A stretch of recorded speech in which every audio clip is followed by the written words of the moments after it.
where we left off, so to speak. We got to the point where basically it got the point across that self-confidence is what it all comes down to. Now you think I've probably blown the hypnosis apart already.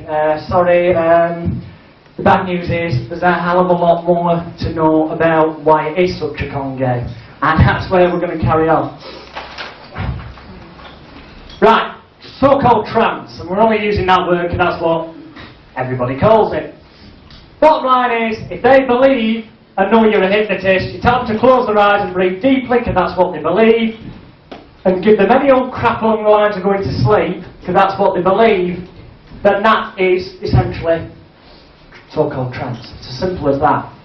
Now on stage, obviously, you haven't got hours and hours and hours. You want people who are as cooperative as possible, as quickly as possible, so you can get down to getting them to do stuff that's the entertaining part.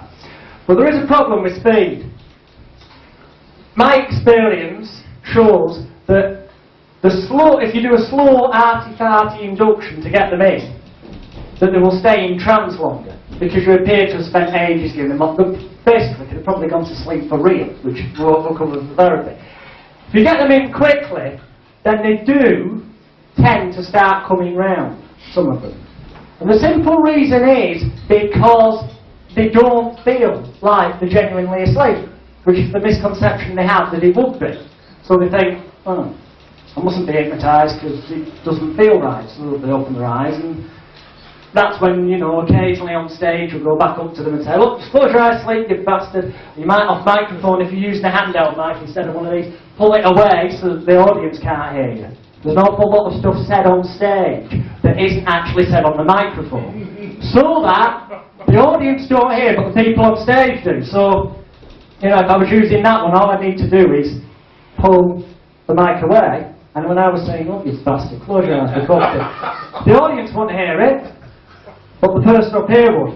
And because they're on stage and have the person in control, and I've already made it look like they've got no intelligence, imagination and concentration if I send them back, they're far more likely to be compliant, and it's as simple as that. So if you do quick inductions, shut them out, you will get a few that come round like that because they've not gone to sleep the way they perceived it. The simple fact of the matter is there's nothing you can do about that. It's a trade-off. To be able to do quick inductions on stage so that it's entertaining, so you can get to doing the entertainment, you will lose some of the people. In therapy, you shouldn't lose anybody. You should never have a problem hypnotising anybody, because at the end of the day, if they don't believe that being told X, Y, Z is going to work for them, you quite simply just don't bother doing X, Y, Z. And if you're in any doubt whatsoever as to what's going to work for them, ask them, what do you feel I need to do to help you? And whatever they tell you consciously, they think, however outlandish it is, if they say, well, I don't know, stick a piece of celery up my ass and pour tomato ketchup on the head, if that's what they say, do it, because that is what will work. Seriously. Why hypnosis works? Most of this is relevant to stage, but it is also relevant to therapy in the context of perhaps doing group smoking sessions, group weight sessions, public demonstrations, seminars or anything. Why does hypnosis work on stage? Peer group must get a new set of teeth. Peer group pressure and compliance, which we've already pretty much covered. On stage, the environment that you make out to be your stage area, so you've set your boundaries and given it, I'm the hypnotist, this is my performance area, and when you step into it, you're coming into my territory where what I say happens. When you make your stage area, that's the very important dynamic, okay? Because, alright, I'll give you the best way I can describe that so it's easily understandable. If you take this is something I said to a few of you last night, if you take a trained monkey from the circus and teach it to click its fingers and go around people and push their head like an hypnotist would do, okay? And the monkey is advertised properly, so everyone goes believing this is the world's only hypno-monkey. And they go upstairs, as outlandish as it sounds, they step onto the performance area, and on comes the monkey, who's been trained to go up and do these, you know, cliched things, people would actually react. Not everybody, but a large number of people would react as if they were hypnotised. So, especially in a theatre environment. You see, Paul McKenna, for example, quite frankly, Paul McKenna, and you'll probably watch this and send me a letter from Shillings and Long, Paul, but I couldn't care less because I'm allowed to speak the truth. It's not libelous. In my own personal opinion only, he's a crap hypnotist, quite frankly. Technically, he is a crap hypnotist. The only reason technically I talked to him the money he's made, but he's a crap hypnotist.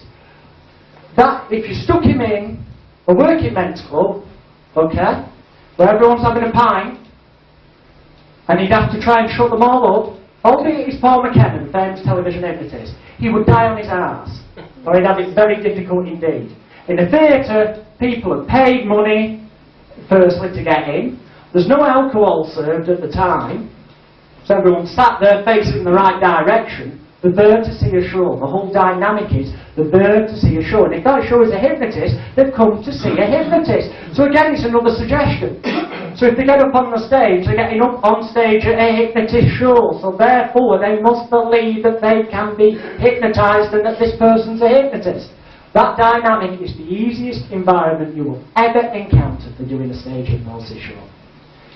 The hardest you will encounter, new things happen all the time, but what I would say to anyone wanting to get into doing stage shows, which as I said to one or two of you last night, start in the roughest, worst, noisiest shit house of a public house that you can find, where your chances of actually pulling it off are next to nothing, where you will die on your ass, where everything will go wrong, where you will go home that night and feel like committing suicide because you were so shit. And when you've done that about half a dozen times, then you'll learn what you really need to learn to do stage hypnosis, and that is how to work an audience.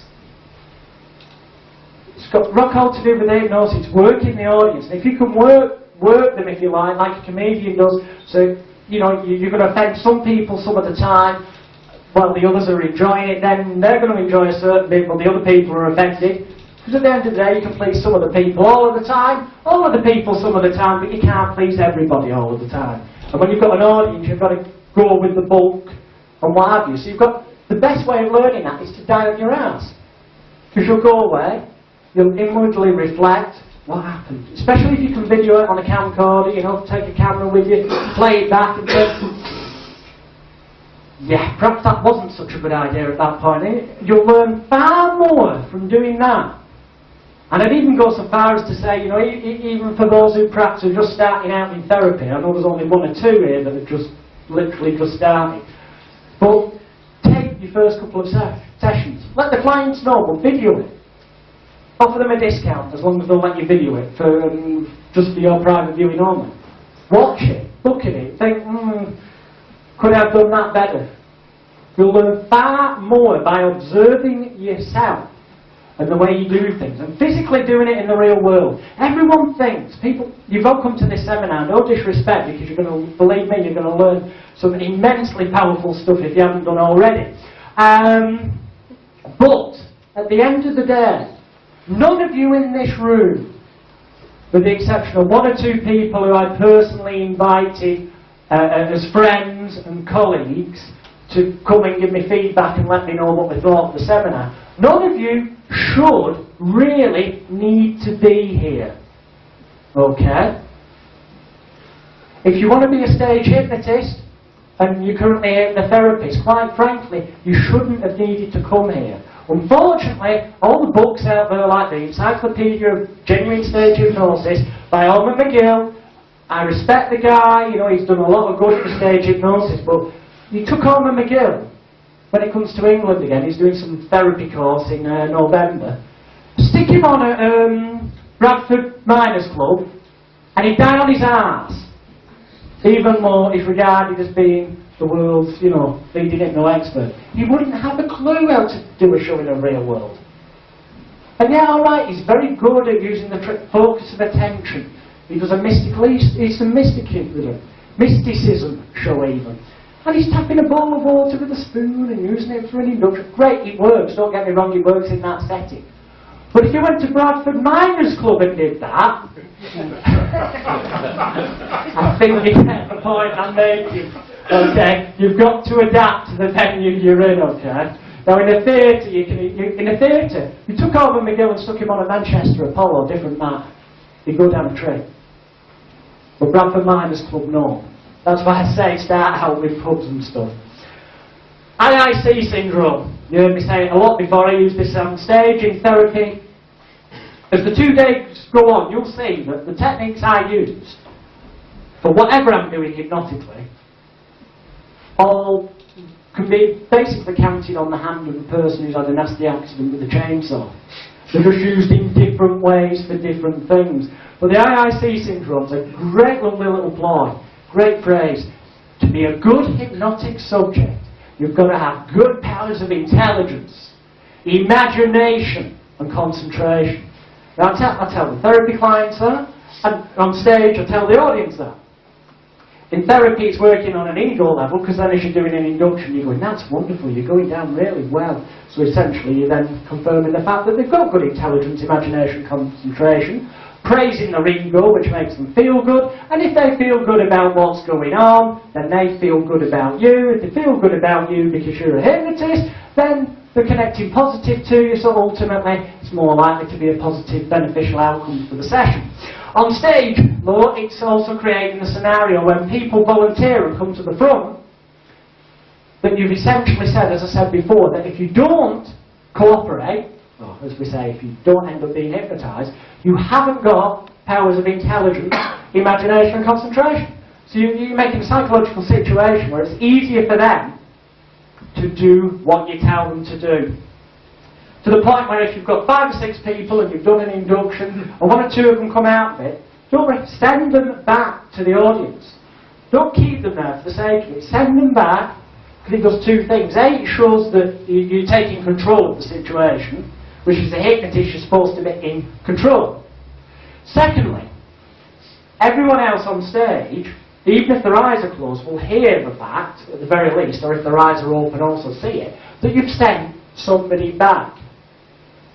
And if you want to be as bold as to say it, if it's a particularly hard venue, I didn't do it here, but if you were at Bradford Miners Club, if you sent the person back, you could say something like, what a shame, give him a round of applause. Unfortunately, he just couldn't, in this environment, use his powers of mind correctly, which will be perceived by everybody on stage as, it's basically called that guy a tosser to everybody and made him look a crowd. So I think we better start cooperating more so we don't get shown up and look like that. The karaoke syndrome. As I said before, people go to karaoke, they can't sing to save their life, but they get up and sing. It's a great ego boost, and they're not bothered because everyone's laughing with them. They know the crap, they might win the tenner at the end of the night for being the worst singer, you know. They go and do it. They know full well they're doing it, and it's almost an excuse for them to be a prat karaoke. But for hypnosis, read karaoke. Because essentially, that's what stage hypnosis is. Getting people to sing on karaoke and make a prat of themselves, voluntarily. It's as simple as that. But if we just got people up and said, look, I want you to act like you're giving birth to a baby, and you did an hour of routines like that and then sent them back, you'd probably find that the venue owner and the audience would say, we booked an hypnotist and you didn't hypnotise anybody. And yet they'll willingly watch a DJ getting people doing the exact same thing in the context of it being, a party game or whatever. But because we're called hypnotists, we have to be perceived as low we hypnotise people. Hence all the mumbo-jumbo crap at the start. Exhibitionists. There's 2 types on stage. There's positive and there's negative. A positive exhibitionist is anyone who does what you tell them to do. It's as simple as that, because you want people to be cooperative. So if when you say to them, you know, your testicles are talking to each other, they start shouting their head off so loudly that a deaf person could hear them 100 miles away, they're showing off, they're being an exhibitionist because they want to be centre of attention. But that's fine, because that's exactly what you want, because it's entertaining for the audience, and that's the whole point of doing the stage show. Okay? Then you get negative exhibitionists. They're the ones who will be what people call sleepers. They go into such a deep trance that when you try waking them up, they won't, or they take ages. Bullshit, they're not hypnotised anywhere. They've quickly sussed out for themselves that by acting as though they're so deep that they're not going to wake up like they're really asleep. And occasionally get the odd person who generally goes into a proper sleep, just because they've probably finished a night shift, come, had a few bevies, come up, bright lights, warm, relaxation. Nothing to do with hypnosis. You'll get one or two of them. Probably have to kick them, you know, so nobody can see to wake them up. But you'll get the ones who pretend that that's happened, because that way they know in their own little devious mind, even if it's just an instant thought, I'm going to get more attention and suddenly become the star of the show because he's going to have to pay attention to me. And we'll cover about how to get those bastards out of the so-called trance they think they're in later on. But you've got, there's the negative side of stuff, okay? Because they're trying to show you up, but at least they're doing it in the context of apparently really being hypnotised. The real negative exhibitionists are the ones that will come up, oh yes, I really want to be hypnotised, oh my hands are locked together, and then when you come to do the induction, you do a knock back on them, and they immediately open their eyes and stand up like, ha, you didn't hypnotise me. That's precisely why we use things like the IIC syndrome wording at the start, so that the old dickhead that does that, who hasn't got the brain cells to realise that when they do it, it's them that's going to look the idiot, not you, the hypnotist, because you've already set the audience up to believe that if they don't go into trance, it means the volunteer's basically thick and stupid. So they actually make a bigger prat of themselves than they ever realise, but they've done it with the intention of making you look daft. So that's the point when I do something like, Chris, we'll just take a seat a minute. So imagine Chris has stood up, we've done the drop back, and he stood up and he's trying to make me look a prat. Now I could send him straight back to the audience, but I want to humiliate him as much as possible. Because the more I humiliate him before I send him back to the audience, the less likely it is that any of the others will stop being cooperative. They'll remain cooperative because they don't want to be humiliated. So at first I lull him into a false sense of security, like, oh, sorry sir, that obviously didn't work too well for you, that particular induction, but you look like a gentleman who's got really good powers of intelligence. Well, I hope you have. And you reiterate, because to be hypnotised you need good powers of intelligence, imagination and concentration, serving as a reminder to the audience that if this doesn't work in a second, he's fake. And then you say, just put your hand down in front of you like that, sir, that's brilliant, I'm going to count to 3. What I want you to do on the count of 3 is just slap yourself on the face like that, and as you do, just say sleep, and you'll go off just like that, okay? 1, 2, 3, sleep. No, you have to actually say it louder and at the same time, okay? 1, 2, 3, and sleep. No, I tell you what, if you stand up, it might be easy, okay? And you've got it all at the same time, count to 3, whack yourself really hard, say sleep. 1, 2, 3, sleep. Ladies and gentlemen, that just goes to prove you don't need to be hypnotised to make a complete prat of yourself. And then you will send them back to the audience. By so doing, you humiliate that person who was trying to show you up by coming up and challenging you, and everybody else thinks, ooh, I think I better do what he tells me to do. Right, people hypnotise themselves. If you didn't learn that on the first hypnosis course or book that you read, then I suggest you go and get your money back off the people who gave you your hypnotherapy courses, because if they didn't tell you that there's no such thing as hypnosis, and the fact that if there is anything that's hypnotic, hypnosis or whatever you want to call it, in other words, this state of mind and body that people come to believe is a trance, okay, is all created by themselves in their own mind. Because it's all based on their misconceptions. What they believe, what they've seen on film, it's all in there. All we do is kind of give them the trigger of the scenario that they need to believe they can go into this so-called state. Because obviously on the film they've seen the Svengali go, hey, you know, in the smoke. So they believe that they need that to happen to them. Which is a good job really, otherwise none of us are getting any clients. Right, authority figure, we covered that before. So I won't reiterate on that. Unfortunately, there is no set uniform you can wear. That comes down to your advertising in advance, so that when you get there and walk on stage, they recognise you instantly. Oh yeah, that's the hypnotist, because his photo's up. They're not saying that's the guy who says he can hypnotise people. They're saying that's the hypnotist. So they've already got that belief factor getting embedded there. Placebo effect, we covered that for therapeutic. We'll come back to that tomorrow. Right, monotony and a repetition. Everyone has the preconceived idea that a hypnotherapist will talk very long as you enter your special place and go deeper with every breath. Like that. Because that's the kind of crap they've seen on film. But because that is the kind of crap they've seen on films, it's best if you do that. Because that's what they expect. Now on stage, they've seen all this evangelical preacher time style stuff. 3, 2, 1, sleep! So you've got to be as forceful as that on stage, because you don't have to be, don't get me wrong, you can try and do, you can ignore everything I'm telling you, go out there and do it the hard way, and you might get some people being cooperative, but if you want the easiest possible job on the planet, it's best to use every single trick in the book each and every time, even if you don't think you're going to need them. Repetition. Now, suggestion, they say, correctly expressed is hypnosis. It's a true saying, but we'll put it in layman's terms. Telling people what to do, and then doing it the moment you tell them to do it, is hypnosis. And a lot of people believe that suggestions, when they're given, because of what we've seen on TV, all this, you're going deeper and deeper, and the deeper they keep getting repeated. So, in truth, you don't really need to do that, but because that's what people believe, it is best if you repeat key phrases again and again. And I'll come to key phrases and loose phrases in a minute. Demanding and commanding voice. Okay, yeah, even in therapy, okay, you might be doing it.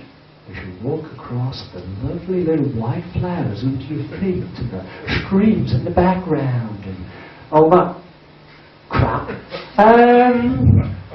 You can still but the occasional, you keep basically the key suggestions, like when you come to the smoking bit, very much louder, so you no longer need, want, crave or desire for cigarettes. And you realise now, in the little magical arty-farty world, that you are a non-smoker. Be forceful, because the commands, they are commands. Okay, that's the same for therapy or stage, but even more so on stage. Because on stage, what you're essentially doing is very quickly setting up an environment that's very much like the army. And shows for the army are a piece of piss because they're already used to taking instructions. And generally when you get booked for an armed forces base, the sergeant major who's booked it, or whatever, will tell the people, I paid this much for this hypnotist, you better make it a good night. Why didn't he do the show himself, But that's the kind of environment you're setting up, you see. It's like the soldier on parade. If there is such a thing as hypnosis, that's the definition of it. The soldier on parade is conditioned to respond when he's told to do something. And that's all we do. We condition people very rapidly into a situation where on stage they do what we tell them to do. And we do that through making them feel they're a complete idiot if they don't do what we tell them to do. Making them feel really good when they do it by directing the applause to them. By saying you're wonderful, by the gentle pats on the shoulder, that's brilliant. So we make those that stay up and are cooperative feel really good, but also the ones that get sent back, these people become more cooperative because they don't want to end up looking like the idiots that have been sent back. And the tricks that we're going to start, because very shortly we're coming to the suggestibility test and inductions. The tricks that are used for the disorientation and confusion and stuff that I mentioned earlier are such that very quickly you're getting them conditioned to, when something strange happens to me, it must have happened because the guy's hypnotised me. Because after all, he's a hypnotist. So if you can use these tricks that we'll come to make them instantly feel a definite physiological feeling within themselves, not an imagined thing, not because you've suggested they're going to feel light-headed, Bullshit! It's because done correctly, every person 100% of the time will feel these physiological changes or effects in the body. But because we know that it's going to happen each and every time, we can phrase the so-called suggestions at the right time in such a manner that in a few moments you're going to feel as though you're very lightheaded. But we know that always happens. But the moment they start feeling lightheaded, they think, bloody hell, he said that was going to happen, he suggested it to me, and it's happened. And as a hypnotist, they think, well, he's a hypnotist, he suggested something, and it's happened. Whoops, the next thing he suggests will happen. And you get them conditioned to the idea that they cooperate with what you say. And that's why then when you've done whatever inductions you say for the rest of this evening, when I say sleep, you'll go right near the start, you wake them a few times and then put them back to sleep. You're just giving them a rehearsal, if you like, in front of the audience, how to react for the rest of the show. So, what is stage hypnosis in a nutshell? It's cooperation, not confrontation, because that is it in a nutshell, it's cooperation. People cooperating and volunteering of their own free will. Imagination, not humiliation. Well, that's a phrase that some people use. That's complete and utter bullshit. Because the more you can humiliate the ones that don't cooperate, the more cooperative the other people will be. So, yeah, I don't know, it depends where your ethics lie there. There's a lot of people who say, you know, technically speaking, doing what I did there with Chris as the demo to send him back, you know, that's just an example that, you know, you don't need to be hypnotised to make a complete prat of yourself. Technically speaking, if an arty-farty lawyer broke down the 1952 Hypnotism Act, that would be in contravention of the 1952 Hypnotism Act, because you're technically, intentionally degrading, demoralising somebody. So technically speaking, you shouldn't legally do that. But no one's ever going to take you to court over it. And if they do, the publicity will be good anyway. And then they've got to prove that you hypnotised them. And all you do then is, you buy a copy of the tapes of this seminar and submit them as your defence to the court. And you win the case hands down. That's why I'm actually filming the seminar. Because I know there's going to be a lot of stage hypnotists in England over the next few years that will get took to court as the wagon jumpers go to Accidents Direct and all that and think they can make themselves a fast book. There's not anyone out there marketing a good defence package at the moment. But there is after this weekend. Right. On stage, one volunteer is worth 100 press men. Because quite simply, as I think you probably realise now, that is it. We ask for volunteers because at the end of the day, they've got to willingly be prepared to make an idiot of themselves. As simple as that. Albeit that they've got the excuse of apparently being hypnotised. Flattery will get you everywhere. And that's very true. But I'll put in brackets there, ego. Everyone loves the sound of their own name. It's the most beautiful word on the planet. Their own name. Hence, if you're doing a shot, I don't particularly bother. I break every rule in the rule book. I'll tell you now, what I'm teaching you here, I'm telling you to use every trick every time you do a show. Sometimes I'll purposely not bother doing one or two of the tricks. Just purely and simply because having done so many shows, I'm confident within myself I can get away with not using those tricks. But when you're starting out, the more tricks you can use at the same time, the more likely you'll have success. Flattery will get you everywhere. So if you ask the names, you keep calling them by name. That's wonderful. Chris, that's wonderful. Feeling good. By touching them gently on the shoulder, that's wonderful. You're such a wonderful subject. And ladies and gentlemen, I think that deserves a round of applause for these wonderful volunteers. It's all playing to their ego. Makes them feel good. So therefore, they'll probably, the more you do that, the more lively they get. Which is why when you see a stage show, generally speaking, as the show goes on, the subjects become more animated. Purely and simply because they're realising they're getting more and more appreciation and chance to be a star. If we could just get them beforehand, like, and go through all the arty-farty so-called hypno crap and have a rehearsal with them, that'd be really great. It would. Which would essentially, you know, there's this big thing, lots of people say, oh, did it bring people along and pay them just to play along? So-called stooges. Okay, right, going back to music hall days, many years ago, there was people like Dr. Flint and numerous other performers of that era who did, quite frankly, use stooges. People they paid to play along. It was rehearsed to the letter.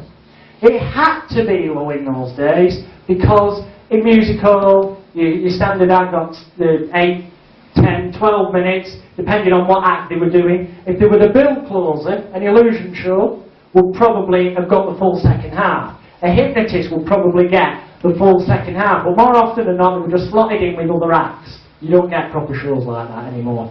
So they only had a 10, 12 minute slot to do their acting. That they took up all the. Hence, they paid people who rehearsed to every minute, every music cue to the second. Because it had to be. The name of the game was entertainment. So that's where you hear the stories from about, oh, using Stooges. Now, quite frankly, Stooges, if it was financially viable to take 12 people with me to every show I do, who'd rehearsed everything, okay, and would instantly react and make me look absolutely superb every time. If it was financially viable for me to pay each one of them the travel expenses and the fee that they would want and the hotel accommodation and still leave me with enough money to make it worth my while getting up on stage doing a show, then believe me, I'd do it. I have no qualms whatsoever about doing it. The only reason stage hypnotists don't use Stooges as a rule is because they can't afford to. Because they wouldn't have any money left from the flipping fee at the end of the night. It's as simple as that. There's not a stage hypnotist on this planet that'll tell you, well, I've never used Stooges, there's no need. If they could afford to, and it was financially viable for them to do so, okay, especially in the climate we've got in England at the moment, if it was financially viable, every stage hypnotist with half an ounce of sense would just use Stooges and take them along. Never get any compensation claims then, would you? We're all contracted. Higher perceived value. Higher fee equals bigger desire and success. Now that's related to therapy, what I talked about before. But on stage, okay. The more, especially if you're in a pub and stuff, theatres is irrelevant. They're paying money to come and see you in a theatre. So if they pay the ticket price, like I said before, they've got the mentality they actually want to show, they want to take part. In a pub, club, somewhere like that, where you're being paid as the act, some people might not even know till the night that you're on. When they get there and say, oh, hypnotist on tonight, okay, they may not necessarily actually want to see the hypnotist. So they start asking the barman, oh, is he good, this guy? If you cue the barman right, yeah, he'll be giving out, oh, it's brilliant, he was on here before, you know, and all that, and doing your job for you, conditioning them in advance, basically, which is what your posters do. But also, you know, more often than not, they'll ask the landlord, what you paying him like? Because Dougie does the karaoke, he gets 75 quid, doesn't he, when he's here? And when they turn around and say, oh, he's getting like 300 quid plus travel expenses. Fucking hell, I have to work a week to get that. And they're going around telling them, can you believe this? This guy tonight is on 300 and it's travel expenses. I have to work all week to get that. That's around the pub like wildfire. No, because some people really pissed off at the thought you're about to earn in an hour what they have to work a week for. But it's also a very powerful suggestion to them in a pub scenario that if he can get that much money, he must be good. And the logic is, because you're advertised as a hypnotist, if you're good, you must be a good hypnotist. So therefore that means you can hypnotise them. So the more you charge, the easier the show is. And there's only one problem with that, obviously, there's only certain budgets for certain venues. But we'll cover marketing and all that kind of strategies tomorrow. But the more money you are getting paid for the show, the easier it will be to get cooperative people from that audience, for starters, because the person who's paying you wants that show. The more they're paying, they want it to be a success. So they'll actually start asking people before you've even got to the venue, are you going to volunteer? They'll coerce people, they'll do your job for you. The more you charge, the easier it is. Right. Remember, on stage or therapy, again, the preconceived idea, which is what we're working with here, going with what the public think. When you're putting people to sleep, trance, call it what you will, everything's down. It's a bit of a memory system for remembering, so all your numbers go down. So when you're putting them in trances, I'm going to count backwards from 10 to 1 or 3 to 1. The number's going down. Your voice starts going down. All your words are along the lines of going down. So it's like I'm going to count backwards from 10 to 1. And the deeper you go, the better. When you're waking them up, all your numbers go up. So in a few moments' time, I'm going to count from 1 to 10, and your voice is going up. And you're going to start coming up out of it. All your words are to do with up. That's the easy way to remember it. And that is the same for stage or therapy. That way, you can make your script up as you go along, and it ties in completely with what people's misconceptions are. Mirroring and matching. I'm not going to talk very long about this because, quite frankly, in NLP they say if you mirror somebody's body language and then match it a few seconds later, that helps get rapport with them. Yeah, and allegedly in therapy that's supposed to be a really useful technique. Right, I'll tell you what it is.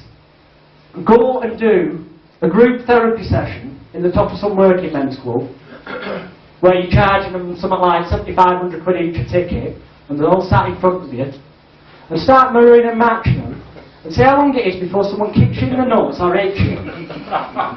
Because they will think you're taking the piss. 99% of NLPs, such twaddle, forget what you have learned already from courses like that. It will fuck you up if you try using techniques like that on a stage show. What you've learned before will not, in any way, shape or form, help you on stage.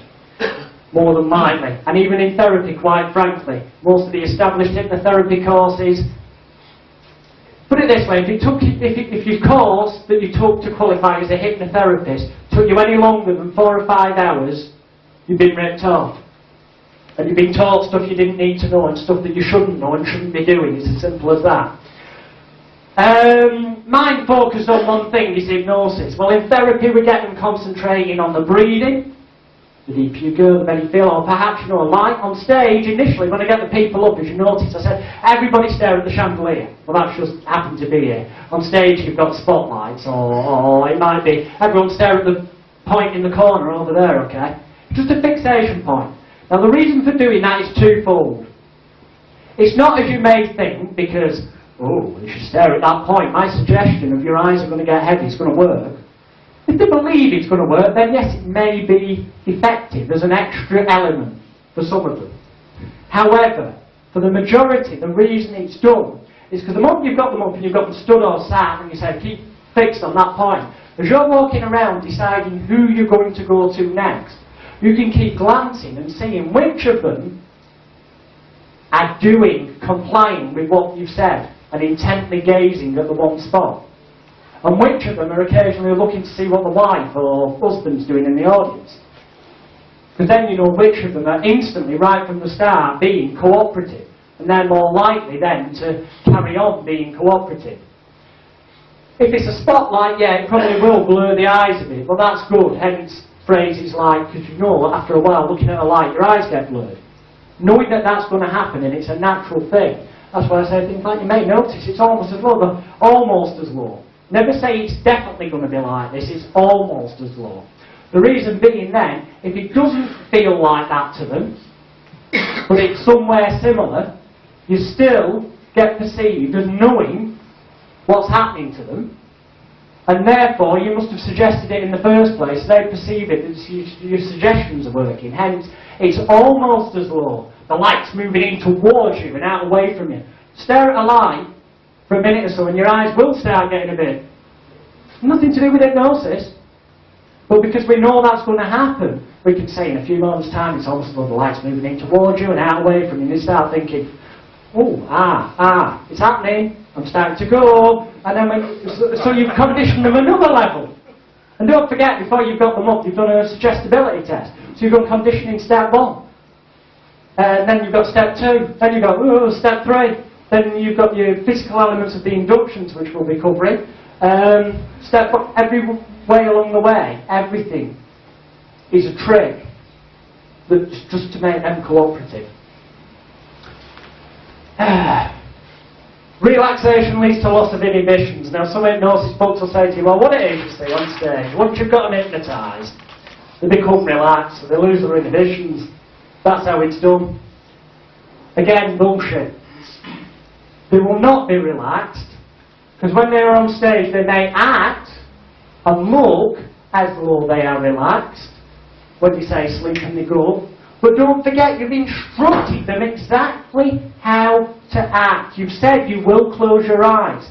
Your heavy head will fall forward onto your chest. You will breathe deeply. You will re-enter this state. So if they've sat there at that moment as you're saying it, all crunched over like that, you've told them basically that every time I say sleep, I want you to close your eyes, put your head down. And to the audience, it looks like they've gone to sleep. Okay? So, therefore, people assume they're relaxed. They're not.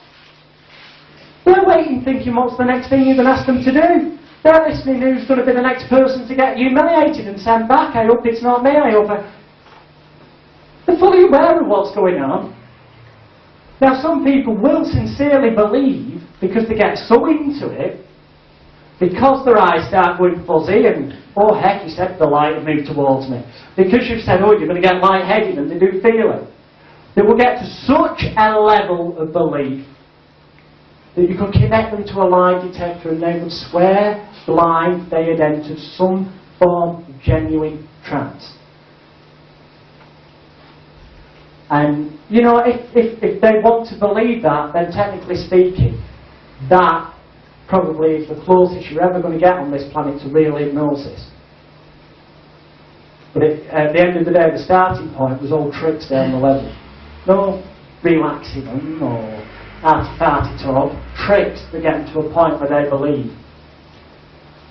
Future pacing. Anyone who's done NLP will have heard that talked about. Instill what you expect. Well, in therapy, that obviously starts from the moment that they ring you up. And they ring you up and say, can you stop me smoking? Yes, I'm sure I can, otherwise I wouldn't have paid for the large advert in the newspaper. So how many a day do you smoke? Blah, blah, blah, blah. Then you say, right, so you booked in at 4:30 on Thursday, that's wonderful. I'll see you at 4:30 and looking forward to helping send you home at 5:15 a non-smoker. You're essentially telling them that they're going to go home a non-smoker.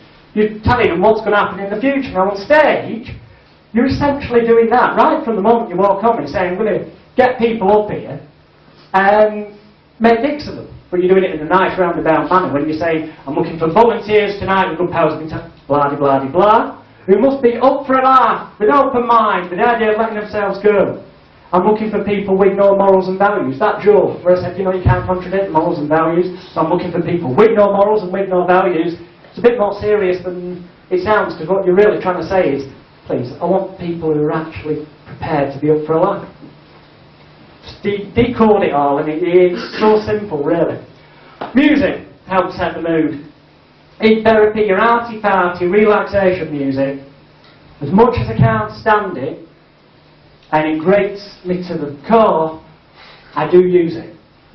Because that's what the client expects. On stage, they expect it to be show busy. Hence, faster, more up-tempo music. You put in a show on. And that's what they expect. They've seen Paul McKenna on the telly. What they haven't seen is him doing the induction, because they're not allowed to broadcast it, because people at home might go under. Yeah, right, okay.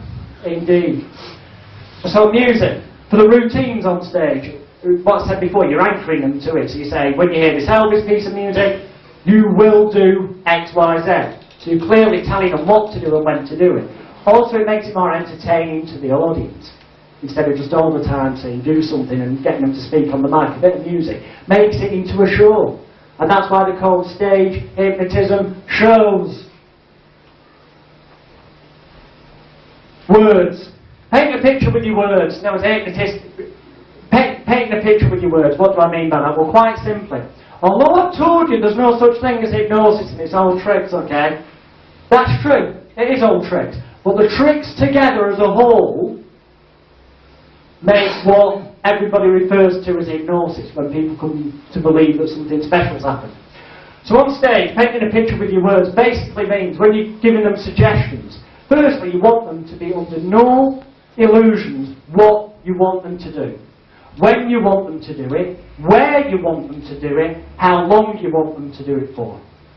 So for example, you could be, when I wait you in a few moments time and you hear this next piece of music, you play a bit so they know which piece of music it is to react. You will be Elvis Presley. You'll be the man himself dancing around. The more noise the audience makes, the more outraged you should become. So he knows to step up his performance a bit when the audience make more noise. Okay? Egging him on, which also plays to his ego. Number 3. When you start the music, as well as it being a definite cue, the music sets the scene in his mind, because it's Elvis Presley singing on the music. So it couldn't be any more obvious what he's supposed to be doing. Doesn't need to really sing, just move it, sets the scene. If you're waking him up and letting them think you want them to believe the, you know, strippers, which you're not supposed to do because of 1952 emphasis about, but who cares, then use the stripper. Or, because everyone knows that of a certain generation, or if you're playing to a more modern audience, use the Full Monty theme. Can everyone see the flipping film, or they know of it? Use something that the music automatically connects with what you're wanting them to do. Because then, it's like an actor, you know, having learnt his lines. The music's almost instantly giving them their script, so to speak. And it's setting the scene. The same with props. Where possible, use props. 2 reasons. A, because it makes it more visual for the audience. Okay? And secondly, because if you give them props, and say when you wake up in a few moments, instead of saying when you wake up in a few moments' time you've just given birth to your baby and you're holding your baby, give them a flipping, as Chris does, a monkey, stuffed monkey, right? So when you've done the giving birth routine, put that into the hand, say when you wake up you've got your baby in your arms. Now that's visually funny, the fact that holding this baby, oh, isn't it beautiful? But also it makes it easier for the person on stage who's being cooperative to play the part of having the baby, because they've physically got something to hold in their hands and look at and go, coochie coochie coochie. So the props are actually, you know, and when they're being Elvis, if you give them a broom, that's after now it's done, you say, can you just sweep the stage up for me please? That's wonderful, thank you. I wouldn't normally ask. Start your music and it comes Elvis. They've got the broom in the hand. Aha! Elvis is singing. What do? He stands out a mouth. They use it as a mic stand and start jumping around. The props make it easier for them to cooperate and make themselves feel comfortable about what they're doing. Because then, you know, an actor, if an actor went on stage and his props weren't there for that particular scene in the play, okay, a true pro would carry on. As low the props were there as much as possible and mime it.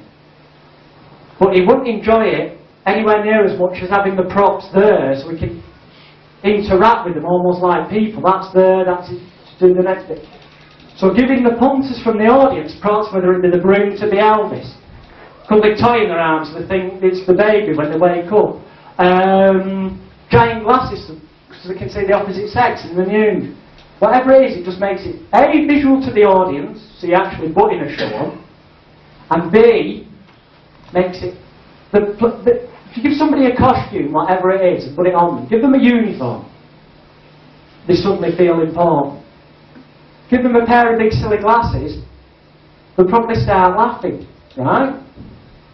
Which is quite bizarre really, because most people, when you see them doing the glasses routine, you know, you see the opposite sex in the news and they go, wakey wakey, just put these on and have a look round. What do? They start laughing. I would if I looked at Pratt with a big pair of giant glasses on. I don't know. I'd be laughing out of the embarrassment.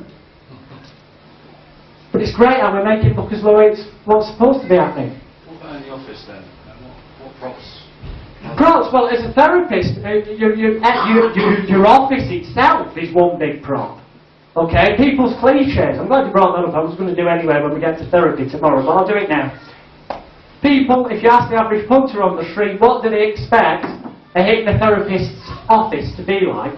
Because they think of a stage hypnotist or what they've seen on films, they'll say, oh, there'll be a leather reclining chair or couch, there'll be like a wooden desk with a lamp on, and there'll be loads of framed diplomas on the wall, and there'll be shelves with psychology books on and stuff, and that's what the public think. So what do? You give them what you want. You get loads of worthless pieces of paper. Don't worry, I'm going to give you about 7 bits of crappy paper to take away with you. They're just like all the ones you've already got, aren't worth a wank.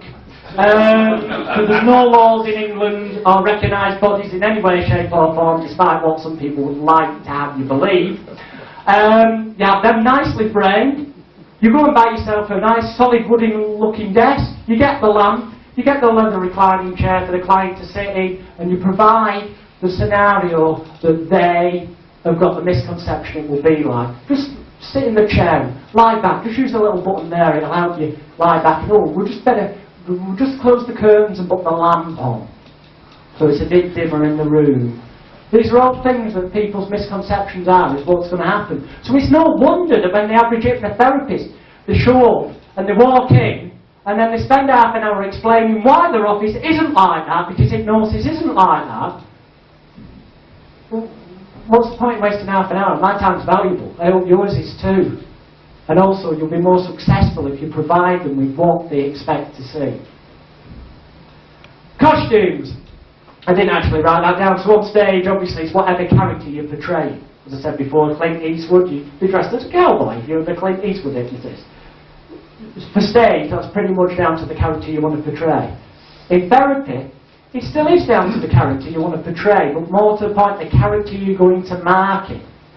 Are you going to market yourself as caring, sharing, ethical hypnotherapist that fits the misconceptions that people have with the office, with the desk, with the lamp, with the reclining chair, with all the diplomas and the frames? Or are you going to market yourself as like, hey, I wear ripped jeans and my name's Richard Bandler, fuck off you tossers, and I'm going to swear to you during your therapy session, and market yourself, well, hippies or whatever, and realise that then you're having a few problems getting normal mainstream clients, so you go into training people and start a cult religion called NLP. That's down to your personal choice, quite frankly, but I'd know that I'd certainly be wearing a suit, shirt and tie for any therapy sessions, without a question. So it fits in with the professional in an office. Right down to the front door of your office is part of your props, where you have a nice brass nameplate with your name, Mr, always Mr or Mrs, preferably Miss if you're bloke. Mr's a good ploy, because Mr. Dot, yeah, obviously, so they got your own job, Mr. Dot and your name, because that a lot of people will perceive as being the same as a Mr, who is a step above the surgeon, in a medical term. They'll perceive it as that, right? Especially if it says underneath clinical hypnotic consultant. The word consultant ties in with medical consultant. Clinical conjures up medical again. Now, you're not legally supposed to, in your adverts, pass yourself off as in any way medically, but you legally can use those words. And especially if your leaflets then further on give you Bupa and NHS provider numbers. You've got Bupa and NHS provider number, which, let's face it, all you have to do is ring up and ask them to send you one. They're not worth a wank, unless you get referred a client. And then you've got to wait ages to get your money anyway.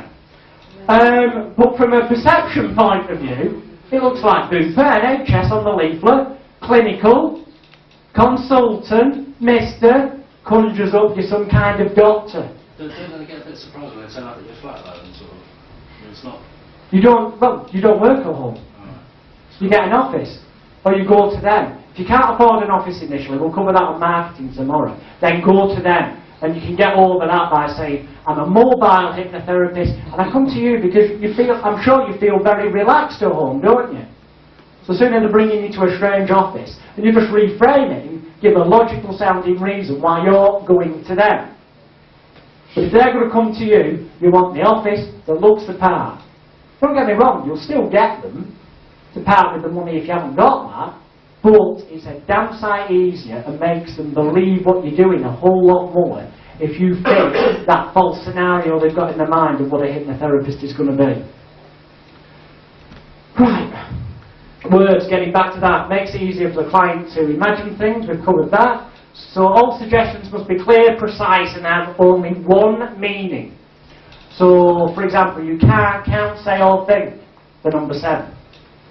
Short, to the point, makes it quite clear that basically what you're saying is, when I wake you up, I don't want you to have any knowledge of number 7 whatsoever, but it's straight to the point. By being concise, it makes you sound confident as well, and your confidence then transmits to the people who think, bloody hell, this guy knows what he's doing. They must be capable of only having one meaning. So if you say to somebody, it's now 4 o'clock in the afternoon, hasn't it? Before people put me up on this, I break these rules. But I'm advising you to it the easy way, okay? If you're saying it's 4 o'clock on this afternoon on the beach and you've got the sand underneath your feet, that's what I said earlier, but no. If you're starting out, it should be more along the lines of it's 4 o'clock in the afternoon, you're on the beach, you've got that lovely golden clean sand under your feet. Because otherwise, just saying sand, they could imagine it in their playful world as being muddy sand or contaminated sand. And then they'd react completely different visually. They'd be going, than what you want them to be, which is, So make it damned obvious. That's what always gets me, how we make money as stage hypnotists, because at the end of the day, an audience watch the stage hypnotist telling people there and then what to do, and the people do it. So what? Right, rapport, observation, recognition and leadership. It's the last thing I'm going to cover before lunch, because if my memory serves me correctly, we shall be having lunch at, yes, 1:30. And then straight after lunch, we're going to start covering suggestibility tests, inductions, the actual techniques for putting people out on stage, and also for using group therapy type sessions, or even in the corporate market where you're going in, giving a sales talk or whatever to motivate them. If you can do something quick up front, gets everyone basically watching you, believing and taking it in. We'll be covering that and a whole lot more stuff. Right, what's rapport, observation, recognition and leadership? It's a quick way to remind you of what I was saying before about people having changes happen to them, but we know in advance they're going to happen.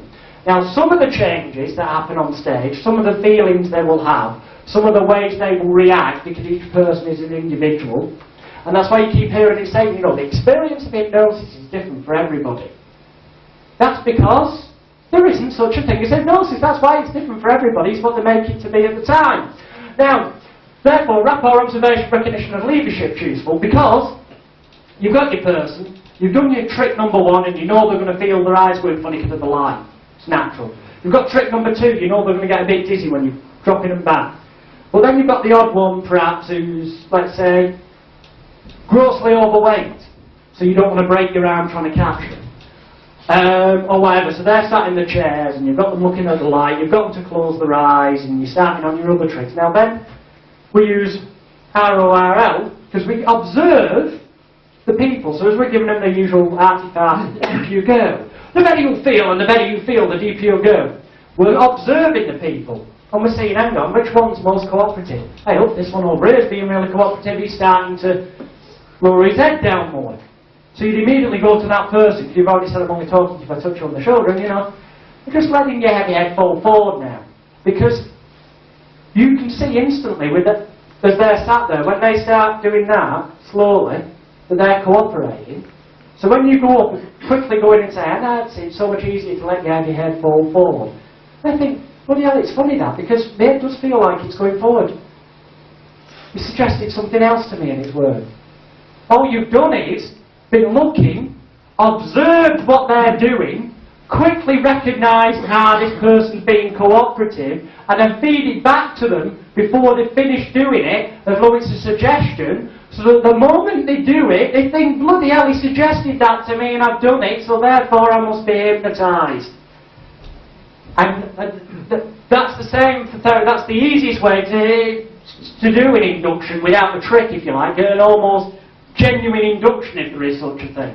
Without a physical trick, you just watch what they're doing, observe it, the moment they react, even if they react, if they're sat there in the chair and suddenly their eyes are closed and they suddenly go, yawn. If they start yawning, you know the mouth's going, so they're going to carry on going, for a bit. So the moment you see them going, you can just go, that's wonderful, just take a nice deep yawn. As you go deep and you make the sound, and they think, well, I'm yawning. Oh. But they'd already started doing it before you said it, but you said it so quickly the moment you recognised it that they come to believe that it's because you just suggested it. And the more they believe that everything is bloody happening to them from the moment they step foot on the stage, it's happening because you've told them and suggested it because you're the hypnotist, the easier it is for them just to basically throw their hand in and say, right, I'll just carry on doing whatever he tells me, because obviously I can't quite get my head around this one. Brain overloaded, it keeps happening. He said, you know, he said this and it happened. Before we break for lunch, which is going to be precisely 1 hour, okay, which will be arriving, the food will be arriving in here at 1:30. Upstairs there's a bar. I know the smokers are going to go outside having a cigarette and all that. There's a bar upstairs if anyone wants alcohol, or non-alcohol in fact. We will reconvene prompt, and by prompt I mean we are starting. If you're not here at 2:30, I am starting without you, okay? Because we've got through some really heavy shit, quite frankly, and there's still quite a lot to go before we get to induction. Got so much stuff to cover basically that to get it all covered today and tomorrow, everything I promised to teach you on the sales letter and a whole heap of other stuff I want to show you and share with you. To actually be able to do it, we need to be prompt. So 2:30 I shall be starting prompt. In here, we're just to end this session. We've got about 10 minutes or questions to clarify anything from this morning's section, really. Anybody at all? Questions, comments, whatever, yeah? No. The tape that you send out, do you just have one tape that you send out to everyone, is it like a relaxation thing, or what do you got on that? What, the tape that you give them at the end of the session and say play once every 28 days, right? You can do it the lazy way or the difficult way. The lazy way should be, those of you who got your tickets with videos and all that included, there's 1 or 2 of you here that have got a discount because you've already bought everything off me in the past, so you didn't need all that stuff, in which case you'll already have them. You'll walk away with an audio, copyright-free master copy of smoking, weight loss, confidence, self-hypnosis and phobias on audio tape. Sound quality on them, quite frankly, is abysmal, but I don't care less. It works if the client thinks that's how it's supposed to be. But we also give you 2 MP3 discs, okay, which you can get converted on your computer, which contain 8 full-length audio hypnotherapy CD titles, using Ericksonian language, NLP and all that bullshit. They sound really good, the studio recordings, they've got all the 2 voices coming from all over the place, all the arty-farty crap. And they're copyright-free as well, so you can just duplicate them, sell them and use them. That's the lazy way. The hard way is obviously just use the scripts that I give you, do your own tapes, record them. But then all you need to do is record in the studio your induction, which unfortunately for the tape would be going against everything I believe, an arty-farty, you're relaxing, bullshit type thing. And then your suggestions. But your induction, which on a tape, you want it to last about, well, basically, you want it to last as long as possible, because the suggestions ain't going to take up much room, and you want them when they're listening to the tape to think they've got value for money, so you want that to last about 20-25 minutes. That is your master for every one of the tapes you produce. All you've got to do then is 5 minutes for the end of each with the direct suggestions. You're no longer a smoker, or you're no longer wait, and then you just tag that on the end. So you only have to record your induction once, and you've got your induction for every hypnotherapy tape that you ever produced. That's what I do. Put the induction on one tape, Yeah. then all the other bits I add on. Just the tag end, yeah. So you can do an induction all the time on the tape. Exactly. Yeah. Any more before lunch? We've got another 5 minutes available for questions at the minute. You were talking about Paul McKenna earlier on. Does he believe that he's a hypnotist, or does he realise? I believe that Paul McKenna believes that he hypnotises people and places them into a trance. And that's why I say he's not technically a very good hypnotist, because he's deluding himself, and therefore that's why he's crap. Please send me the solicitor's letter, it'll be great publicity, Paul. A lot of hypnotherapists and a lot of stage hypnotists delude themselves and believe they're hypnotising people because they were told that by the person that taught them.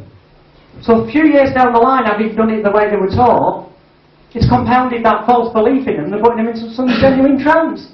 And then they start doing a training course and telling other people. And down the generations, it becomes cast in stone there's such a thing as trance when there isn't. Because if you go back to Frank Anton Mesmer, who you must have all heard of, he was nothing more than a wonderful showman, a wonderful stage hypnotist who made use of props, the bucket, the water, the iron rods, the trees, who had the flowing robes, the costume, he had the patty. He was a stage hypnotist. And yet by the same token, just about every member of the public, if you say Mesmer, say, yeah, that's something to do with hypnosis. We talk about trance and not trance, but basically what you're talking about is conditioning. That's all there is. Trance doesn't exist. It's levels of conditioning. Yeah. And these tricks take them into deeper levels of conditioning. Yeah. When they're fully conditioned, they will do whatever you want. That's basically it. Yeah. Yeah, yeah, that's one way of putting it. Yeah, basically, you get to such a point, they'll do whatever you want. In a stage environment, in therapy it's even easier because they want to be helped. You don't need to go through all that conditioning. You can just say, sit down, close your eyes, and then the therapy techniques will cover either later on this afternoon or in the morning. That I use, genuinely get them so they're snory sleep.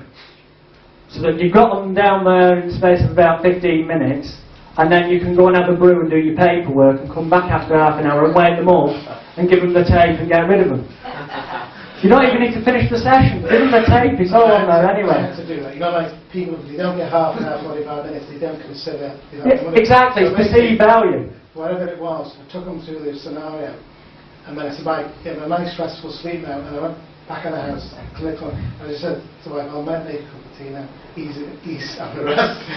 And come back after 50 minutes. Well, nine times out of 10 when I'm doing therapy, I end up, even if it goes to their house, we're going making the brew. That's it. I'm just like, wake him up in about, oh, right, don't know about half hour, go and have a fag outside, come back, see him. Give him the tape, because at the end of the day, the suggestions are on the tape, but the biggest suggestion of all is the fact they paid you the money. The fact that you're calling yourself a hypnotist, the fact that they believe it, the fact that they, when they wake up from the genuine sleep, they think, time suddenly disappeared, so I must have been hypnotised. They're the suggestions, because they can do the rest themselves. Because if they asked you to stop them smoking, surprise, surprise, if they wake up and they think, oh, I must have been hypnotised, well then they must have been hypnotised to stop smoking, so it must have worked. But obviously it's only going to work if you listen to the tape once every other day for 28 days, which has got the suggestions in. Any more? Do you give them a standard tape every time? Because I always tape my sessions, you know, I take the session, I give them, and they get that tape away from them. Right. It's my personalised tape. Yeah, and that's a technique that I actually do mention to increase the perceived value of the session. I mentioned that in one of the books that you take away with you. That is a good technique. Actually record it there and then. There's two downsides with it, though. Firstly, you've actually got to sit there and talk for the 45 minutes once you've got them genuinely asleep. Which I find quite boring when they're snoring their head off. So that's why I don't do it. It's good perceived value to be able to like call them by name. Okay, Alex, as you relax deeper. And keep putting the name in, so they're walking away with the tape where it's saying the name. But, you know, it's too much aggro, and it's not necessary. Can I ask you another question? Do you have any background music that's non-copyright that we can actually market it? Because you can get background music. The Wizard MP3s that we give you with these therapy sessions. There's also a CD-ROM which has got meditation, relaxation music on. It's all copyright license free. You can copy it to your house content. Yeah, you get those that have got the package with videos and audios to take away. You get all that. This isn't a seminar where at the end of it I'm going to told you a million and one things and say you're going to need X events to put it into practice and then try and sell you stuff. You're going to walk away with everything. Okay, anything, when I refer to things later this afternoon about inductions and show you, you will have videos to take away with you showing you step by step, close camera angles, how to do it. Everything is there. Because I don't like seminars where they try and take money off you again afterwards. If you guys go away, at the end of 2 days, having learnt what I promised, and more besides adding value, believe me, you will learn more than I promised in the sales letter. In fact, you probably already have done. At the end of the 2 days, you're going to give me glowing testimonials, which is going to sell those tapes worldwide. So yeah, you'll go away with everything. The lady there. From the start, you said that hypnotism doesn't exist. Hmm. I don't think any of us came here thinking that we could do magic, or that hypnotism was magic. So that seems to be what you were talking about. They're doing magic. Hypnosis is magic. Can I just say, Yeah. I think all of us know that what the hypnotist does, or the hypnotherapist does, is facilitates the other person to cause changes in themselves. So I don't think that's new. I understand why you did it in a kind of confrontational and shocking way. The fact is, you're saying that now, but if I could connect everybody up to a lie detector in here, I'm certain that at least 90% of the room would say that the concept of never having placed anybody in a trance, never having been hypnotised, would be completely alien to them. Because they would say, they'd swear, yeah, I was hypnotised that time. Sorry, I lost Well, you there. the people who said they've been hypnotised before, when I asked that earlier, they would swear they've been hypnotised.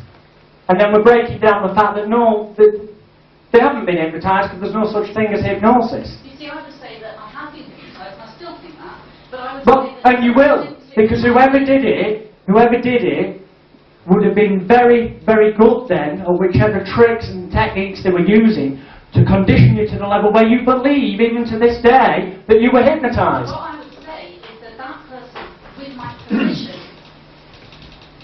facilitated me hypnotising myself, if you see what I mean. I don't feel somebody put a basket on me, and I was conned in any way at all. I knew what they were doing. Well, that's fine, Dan. If that's your personal opinion to feel that.